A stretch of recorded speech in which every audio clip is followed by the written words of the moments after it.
Federation cup ফুটবলে defending champion Bashundhara কিংসকে হারিয়ে ফাইনালে ঢাকা আবাহনী। প্রথম কোয়ালিফায়ারে কুমিল্লার ধীরেন্দ্রনাথ দত্ত স্টেডিয়ামে মূল সময়ের খেলা ছিল 1-1 গোলের সমতায়। অতিরিক্ত 30 মিনিটেও গোল করতে পারেনি কোনো দল। শেষে টাই ব্রেকারে বসুন্ধরাকে 4-2 গোলে হারিয়ে ফাইনালে চলে গেছে আকাশী নীলরা। তবে হারলেও দ্বিতীয় কোয়ালিফায়ার খেলার সুযোগ রয়েছে কিংদের, সেখানে তাদের প্রতিপক্ষ রহমতগঞ্জ। রোমাঞ্চ ছড়িয়ে শেষ পর্যন্ত ফেড কাপের ফাইনালে চলে গেল ঢাকাই ফুটবলের ঐতিহ্যবাহী দল আবাহনী। কুমিল্লায় উত্তেজনার ম্যাচে টাইব্রেকে হয়েছে মীমাংসা। মিতুল মারমার নৈপুণ্যে জিতে গেছে আকাশী নীলরা।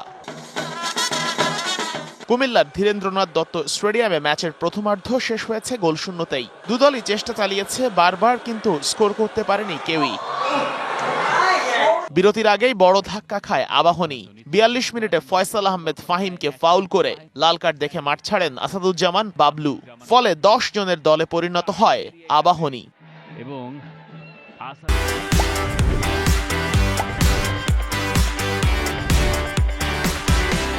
বিরতির পর আবাহনী একজন কম নিয়ে খেলায় আক্রমণ বাড়ে বসুন্ধরার। 57 মিনিটে এগিয়ে যায় কিংসরা। অফসাইডের ফাঁদ এড়িয়ে জনাথনের ক্রস টোকা মেরে দারুণ এক গোল করেন মুজিবুর রহমান জনি। একটু সময় লেগেছে, তবু সমতায় ফিরেছে আবাহনী। 84 মিনিটে বক্সের কিছুটা বাইরে থেকে এমেকা ফাউলের শিকার হলে ফ্রিকিক পায় আবাহনী। সেখানেই বাজিমাত আরমান ফয়সাল আকাশের। ফ্রিকিক থেকে রাফায়েল আগস্তোর শট বারে লাগলেও রিবাউন্ডে ঠিকই গোল করেন এই ফুটবলার। এতেই ম্যাচ চলে যায় অতিরিক্ত সময়ে।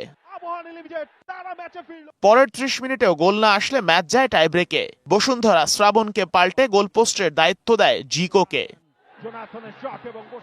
আনিসুর রহমান জিকো জাফর ইকবালের শট ঠেকিয়েও দেন। তবে আবাহনীর হয়ে পরের 4টি শটেই গোল করেন রাফায়েল, এমেকা, সবুজ আর ইব্রাহিম। হারলেও বসুন্ধরার সামনে এখন আছে আরও একটা সুযোগ। 15 এপ্রিল দ্বিতীয় কোয়ালিফায়ারে রহমতগঞ্জ মুসলিম ফ্রেন্ড সোসাইটির মুখোমুখি হবে তারা। জিতলেই final. Sheikh Ashiq, DBC news desk.